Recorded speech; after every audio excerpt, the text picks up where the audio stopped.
¿A qué vamos y en qué estamos en este momento? Martes 5 de diciembre tenemos actualizaciones sobre los equipos de pre-campaña. Y aquí es en donde entran las actualizaciones.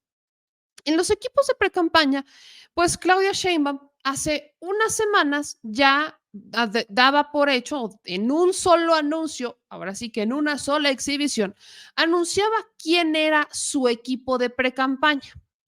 Equipo de pre-campaña que incluye a Mario Delgado, equipo de pre-campaña que incluye a un, pues a un, ¿cómo se llama? Adán Augusto, equipo de pre-campaña que incluye también a un Gerardo Fernández Noroña, a un Ricardo Monreal, un equipo de pre-campaña en el que además se integran personajes que personalmente creo forman parte del relevo generacional, como lo es Citlali Hernández, que es una mujer joven, que es secretaria general de Morena, y también Renata Turrent, que es una mujer joven que entra a coordinar un grupo de pues a un grupo dentro de la formación académica, llamémosle, y científica, que va a ser clave y que le da mucha seguridad y mucha continuidad a lo que representa Claudia Sheinbaum.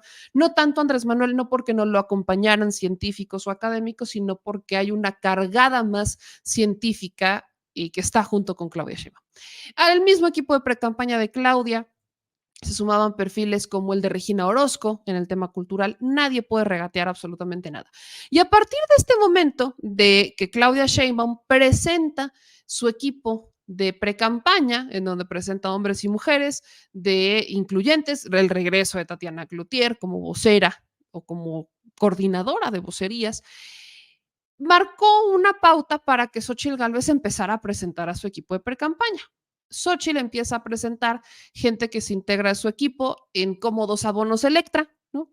Presenta que sea Max Cortázar, que sea Tatapí, empieza a presentar distintos perfiles, los va presentando en cómodos abonos y los presentan, ahora podríamos entender de una manera un poco esporádica o improvisada, que es más o menos cuando llega Santiago Krill a decirle que se van a integrar estos perfiles a su equipo, porque se nota que Xochitl no los eligió, sino que Santiago Krill, coordinador de campaña de Xochitl, los va integrando. Pero todo, si se dan cuenta, va después de que Claudia Sheinbaum hace una movida o después de que Claudia Sheinbaum presenta algún cambio. ¿Qué pasa? Y aquí es en donde pónganme atención. El fin de semana, Claudia Sheinbaum presenta a una segunda fase de su equipo de precampaña, que son el equipo que llevará los diálogos por la transformación, en donde hubo personajes bastante destacados, diría yo, como Ramón de la Fuente, que fue embajador de México en la ONU y que fue rector de la UNAM. Y ha presentado perfiles que también yo cuestiono mucho, y creo que muchos cuestionamos, como el de Javier Corral o el de Alejandro Murat. Un panista y un priista que acababan de desertar de sus respectivos partidos políticos, exgobernadores ambos, que se suman a los esfuerzos de Claudia Sheinbaum. Sí, Alejandro Murat, exgobernador de Oaxaca y recién salido de las filas del PRI, y Javier Corral, exgobernador de Chihuahua, que así que digas, híjole, qué buenas referencias tienen de Javier Corral, ¿no? Y expanista.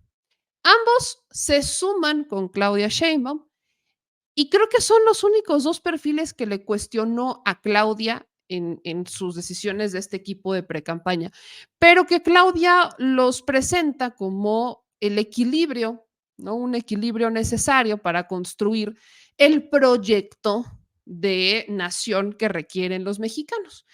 Vamos a escuchar cuáles son y quiénes son estos perfiles que integran el equipo ampliado de Claudia Sheinbaum, quiénes son estas personas que se suman a esta segunda fase de Claudia, qué es lo que van a hacer. Creo que es interesante ver quiénes son estos personajes, sobre todo porque, repito, el equipo ampliado de Claudia Sheinbaum, yo rescataría estos dos perfiles, pero ustedes díganme si encuentran otros que causen mayor ruido al estar incluidos dentro de un equipo que busca ser la continuidad de la 4T. Les presento miembros del equipo, ya les platicaremos en un momentito la doctora de qué equipo estamos platicando. Juan Ramón de la Fuente Ramírez, coordinador general, destacado académico e intelectual mexicano, Fungió como director en la UNAM, secretario de Salud, representante permanente de México ante la ONU, fue presidente de la Academia Nacional de Medicina y de la Academia de Ciencias.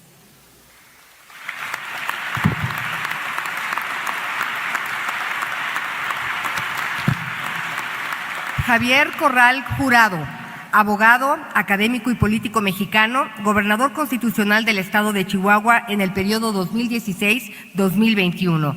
Ha sido diputado del Congreso de Chihuahua, diputado federal y senador de la República.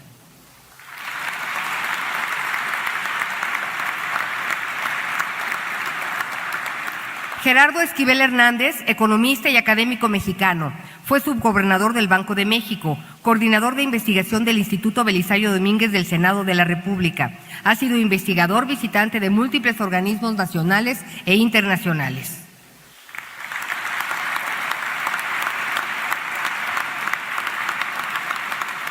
Omar García Harfuch, licenciado en Derecho y Seguridad Pública, fue jefe general de la Policía de Investigación de la entonces Procuraduría General de Justicia y entre 2019 y 2023, secretario de Seguridad Ciudadana de la Ciudad de México.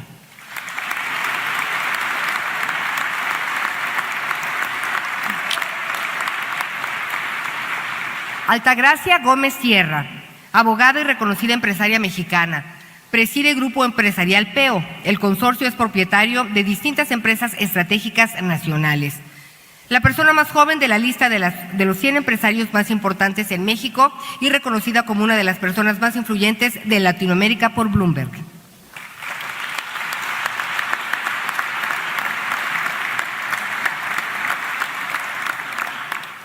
Susana Harp Iturribarria, psicóloga, política y reconocida cantante de música tradicional. Desde 2018 se ha desempeñado como senadora de la República en representación del Estado de Oaxaca, en donde preside la Comisión de Cultura.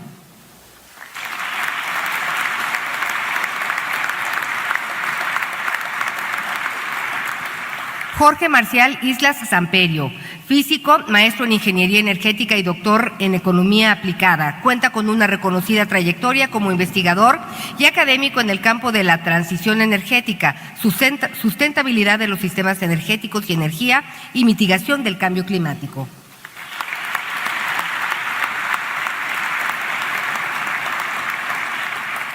David Kersenovich, reconocido médico e investigador, ha sido presidente de la Academia Nacional de Medicina, de la Asociación Mexicana de Medicina Interna, de la Asociación Mexicana de Gastroenterología, de la Asociación Mexicana de Patología, Medalla al Mérito en Ciencias y Artes 2015 y Premio Nacional de Ciencias 2016.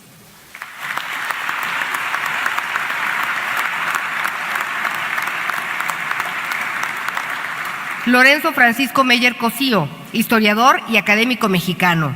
Ha recibido varias distinciones, entre las que destacan el Premio de Investigación de la Academia Mexicana de Ciencias, Premio de Investigación Histórica sobre México Contemporáneo Daniel Cosío Villegas, Premio Nacional de Ciencias y Artes en 2011 y miembro emérito del Sistema Nacional de Investigación.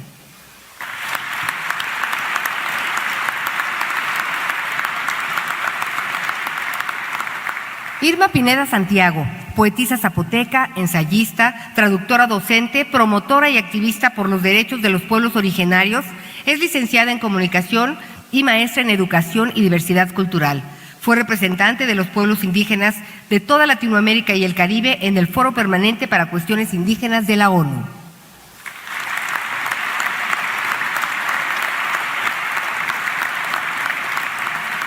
Rosaura Ruiz Gutiérrez, científica, académica e investigadora, fue directora de la Facultad de Ciencias de la UNAM, presidenta de la Academia Mexicana de Ciencias, entre otros. Fungió como secretaria de Educación, Ciencia, Tecnología e Innovación de la Ciudad de México, donde lideró la creación de la Universidad Rosario Castellanos y la Universidad de la Salud.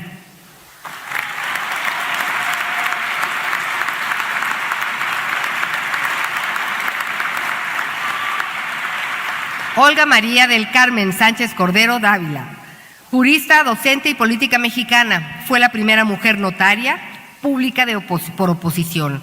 Ha sido ministra de la Suprema Corte de Justicia de la Nación, diputada constituyente de la Ciudad de México en 2016, senadora de la República y primera mujer en ser nombrada como titular de la Secretaría de Gobernación.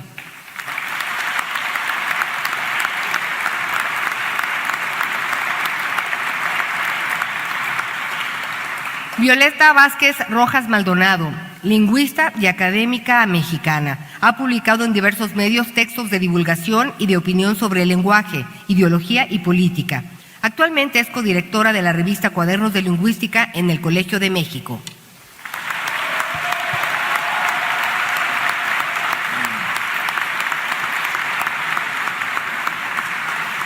Arturo Fernando Saldívar Lelo de la Rea, jurista y catedrático mexicano, autor de diversos ensayos y artículos publicados en libros colectivos y revistas especializadas.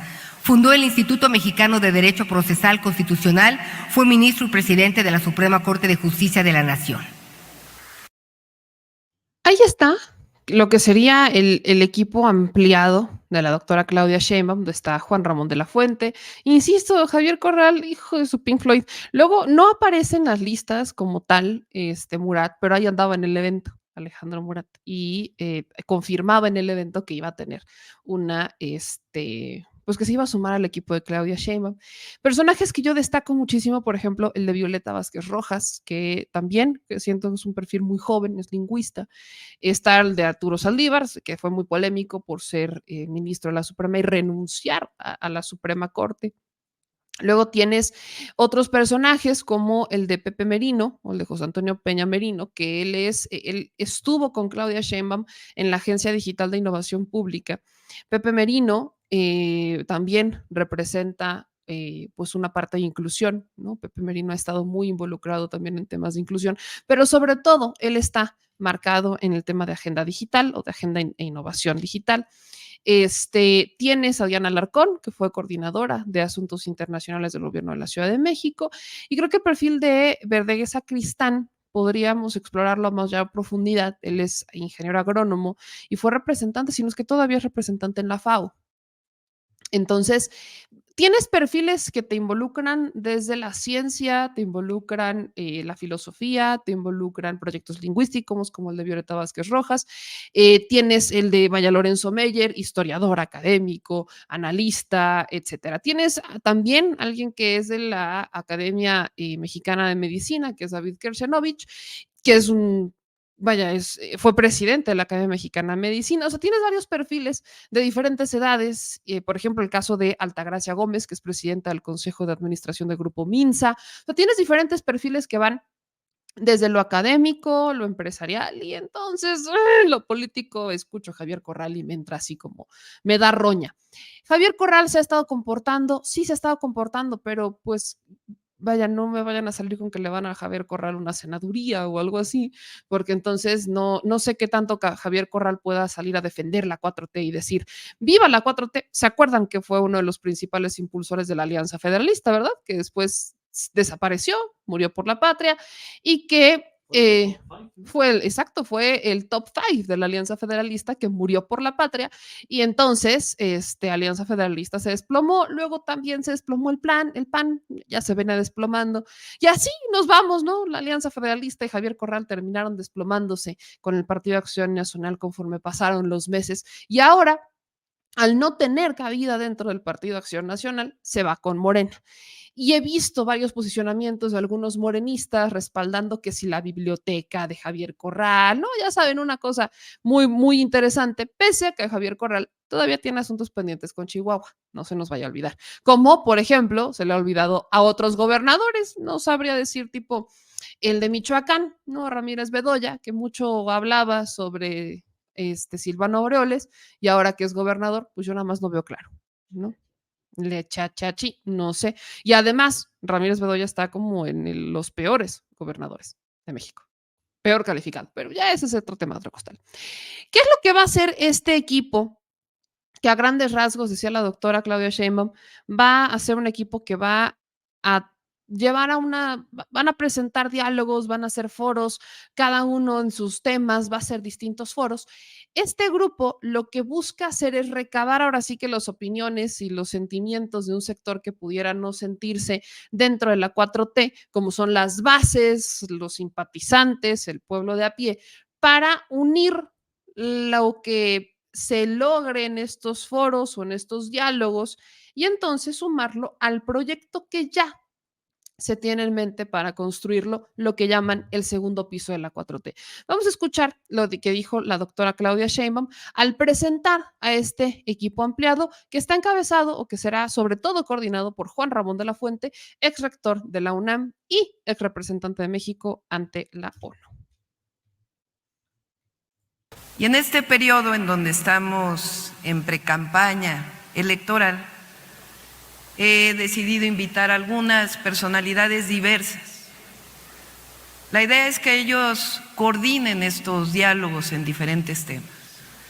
Para que no haya ninguna confusión, se trata nada más de coordinar las mesas de trabajo, de coordinar los diálogos que van a permitir construir a partir de opiniones plurales, diversas, el programa de gobierno, el plan de gobierno, el plan de desarrollo.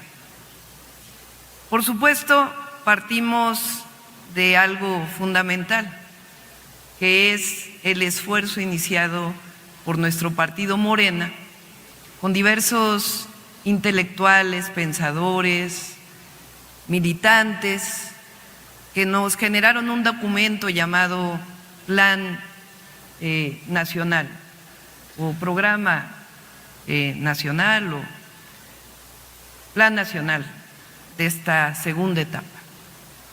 La idea es que todos los que participaron en este plan participen en estos diálogos, sean parte sustantiva del desarrollo de estos diálogos. Le llamamos diálogo porque creo que es fundamental construir hacia adelante a partir de este proceso.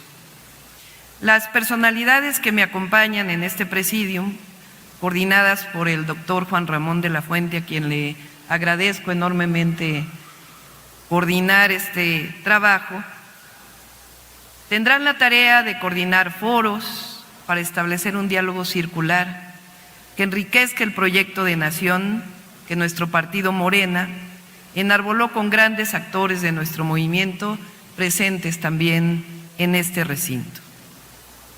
México cambió a partir del 1 de diciembre de 2018.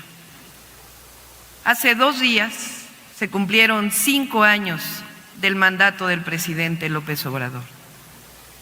El 19 de noviembre, cuando asumí como precandidata única a la presidencia de México por Morena, Partido Verde y Partido del Trabajo, mencioné que México ha cambiado profundamente, para bien, en lo económico, lo político, lo social, pero también en la consolidación de una nueva forma de pensamiento, sustentada en nuestra historia y en un profundo sentido de fraternidad, que el 27 de noviembre del 2022, en aquella marcha histórica, el presidente llamó humanismo mexicano.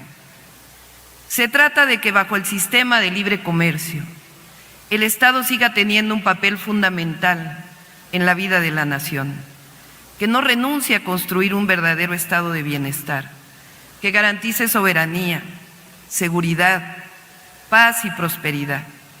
Se trata de promover la inversión privada sin corrupción, garantizando ganancias, pero también empleo y salarios dignos, que caminemos hacia la garantía de los derechos constitucionales del pueblo de México, a una vida digna, que fortalezcamos la soberanía energética y alimentaria, que profundicemos la democracia y las libertades y que dejemos de trabajar para los indicadores macroeconómicos y trabajemos para que México sea una potencia del bienestar y de la sustentabilidad, que compartamos la prosperidad y dejemos la avaricia como máxima del desarrollo. Creemos que la prosperidad es compartida o no es prosperidad. Creemos y anhelamos el bienestar y la felicidad del pueblo de México. Creemos que por el bien de todos, primero los pobres. Somos mexicanos y mexicanas que seguimos convocando a consolidar el renacimiento de nuestro país. El modelo de desarrollo planteado por nuestro movimiento tiene grandes fortalezas. Frente al déficit y el endeudamiento de los años 70 y principios de los 80, que llevó a crisis sexenales, incluso en el inicio del neoliberalismo con Salinas y Zedillo, en el llamado error de diciembre del 94, nosotros tenemos una fórmula, el de la austeridad republicana. No se trata de la austeridad que disminuía el gasto público en educación o en salud, acompañado de la máxima de que el Estado es un mal administrador. No, el nuevo modelo establece la austeridad republicana, que significa disminuir el gasto público relacionado con los privilegios del gobierno y erradicar la corrupción en todas sus formas.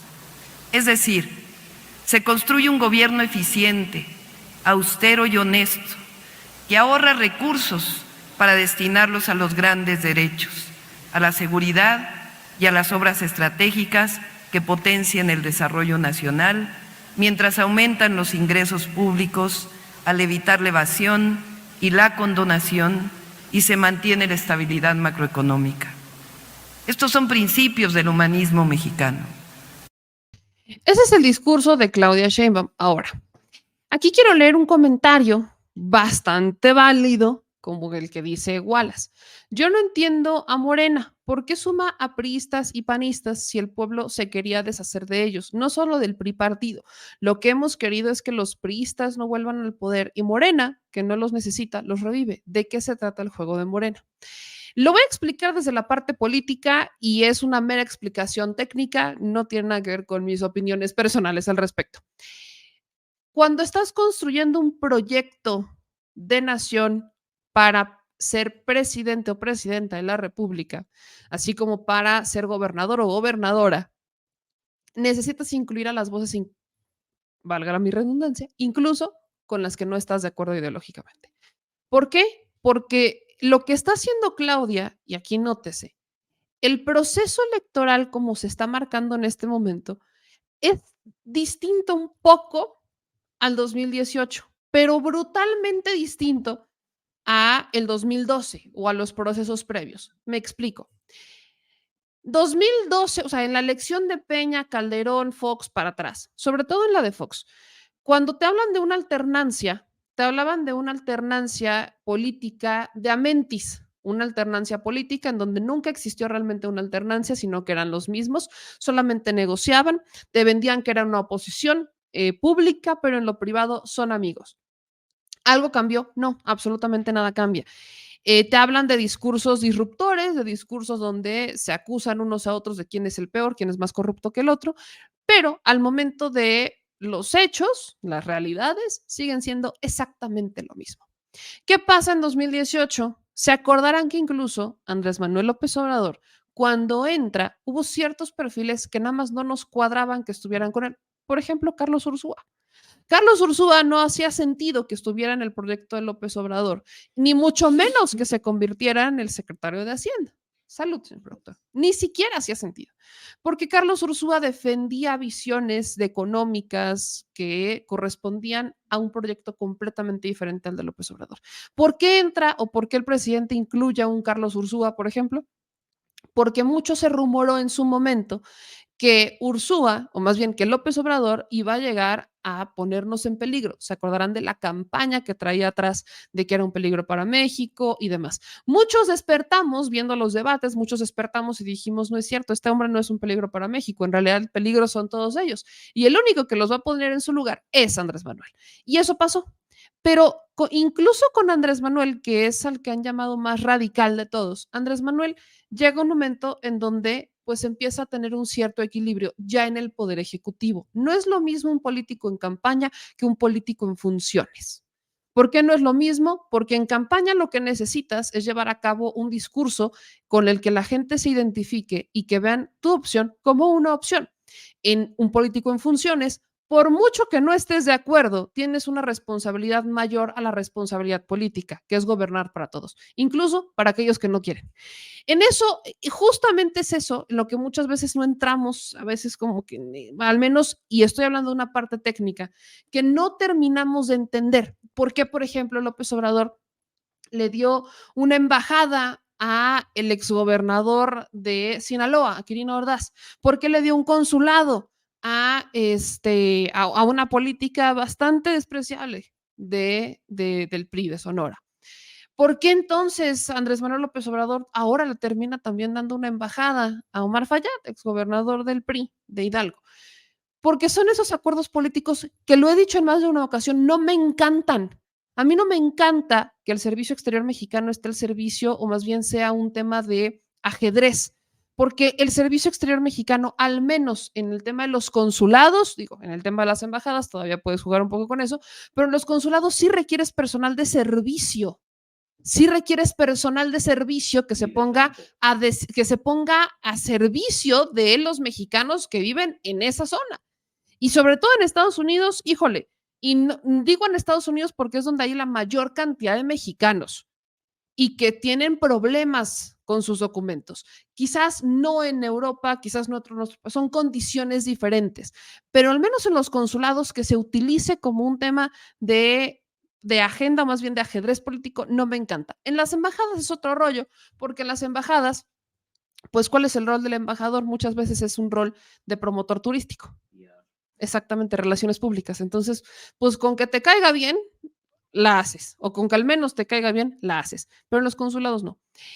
Eso lo pongo a modo de ejemplo para decirles, hay cosas que no me encantan, pero que explico porque así han funcionado. Y para que dejen de funcionar así, se requiere una transformación profunda que abarca, hablamos, seguimos con el ejemplo del Servicio Exterior Mexicano, pues necesitamos que el Servicio Exterior Mexicano también se reforme, porque hay integrantes del Servicio Exterior Mexicano que viven con la idea o con una escuela completamente neoliberal. Y así estén formados en la escuela del Servicio Exterior Mexicano y tengan el famoso servicio exterior de carrera, pues no me sirve de absolutamente nada porque están igual de desconectados que cualquier político que se lo hubieran regalado.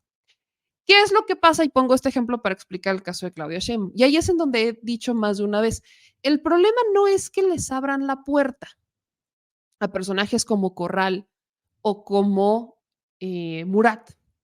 El problema es que esa puerta se termina traduciendo en impunidad.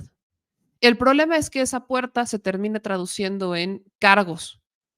Lo que está haciendo Claudia Sheinbaum es lo que en su momento hizo Andrés Manuel López Obrador en una escala completamente distinta. Así como decían que AMLO era un peligro para México y AMLO tuvo que incluir perfiles con los que quizás ideológicamente no empataba para que entrara con no se destabilizara por medio de la opinión pública.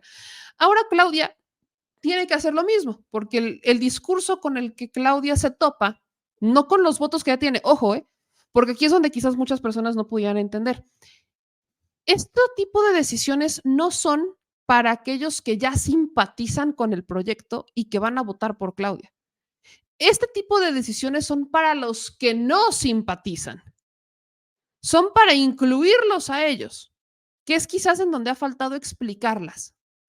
No es para aquellos que ya simpatizan y que tienen un voto seguro o que buscarán reafirmar la transformación del país bajo este proyecto, sino es para aquellos que no están de acuerdo y que mediante ciertos perfiles pudieran decir, ah, mira, lo incluyó, vale la pena escuchar. ¿En dónde está mi preocupación? Repito, que esta estrategia se traduzca en impunidad. Que si hay investigaciones en contra de Javier Corral, por ejemplo, simplemente se desechen y no sepamos qué más pasó con ellas. Que si hay investigaciones en contra de Alejandro Murat, pase exactamente lo mismo. Ese es el punto al que llego. No se debería de traducir en impunidad. Hasta este momento, y ahí es otra chamba, sabemos de que hay señalamientos en contra de Javier Corral, sabemos que hay pues acusaciones en contra de Javier Corral, pero para denunciar el trabajo de Javier Corral como gobernador, ¿quién lo tendría que haber denunciado? Maru Campos, para empezar, porque ella era o es la gobernadora del estado que dejó. Yo desconozco hasta este momento cuántas carpetas de investigación se han presentado en contra de Javier Corral.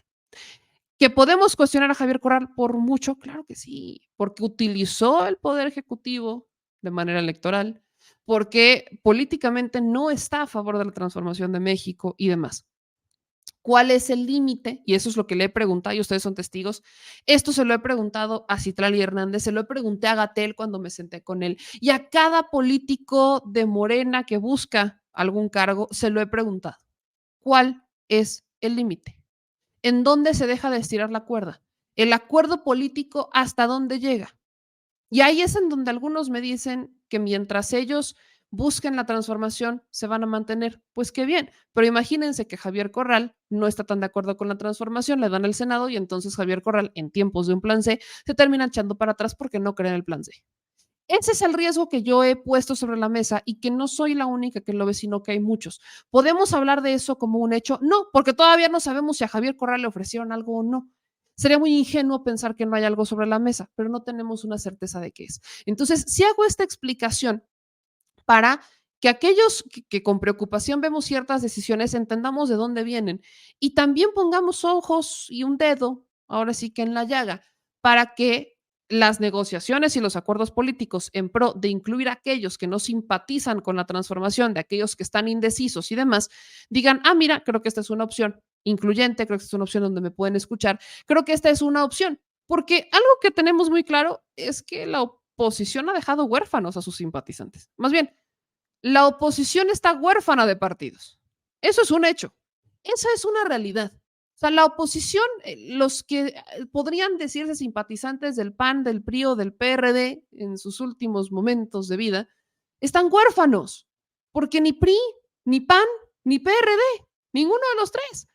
Entonces, ¿qué es lo que tiene que hacer un proyecto que a precampaña todavía sigue creciendo, que la popularidad sigue creciendo? Es presentarse como una alternativa que pueda unir voces que incluso ideológicamente no estén de acuerdo, pero que digan, miren, aquí hay un proyecto. A eso vamos. Sin que eso se traduzca en poner en riesgo la transformación del país, sin que eso se traduzca en echar atrás proyectos, etcétera. Ahí es en donde yo no tendría ese, digamos, miedo con Claudia Sheinbaum. No me da esa espina hasta este momento. Si en algún momento pasa, lo diré con toda honestidad. Lo único que me brinca es cuál es el límite. No sé cuál es el límite de estos personajes como Javier Corral o Alejandro Murat, que dices, pues sí están adentro, pero ¿cuál es ese límite? ¿En dónde está? ¿Qué se va a negociar? ¿Cómo vas a blindar el proyecto para que su ideología, si es que aún no la han transformado, no contamine a lo que ya se ha avanzado y sobre todo el despertar político de la ciudadanía?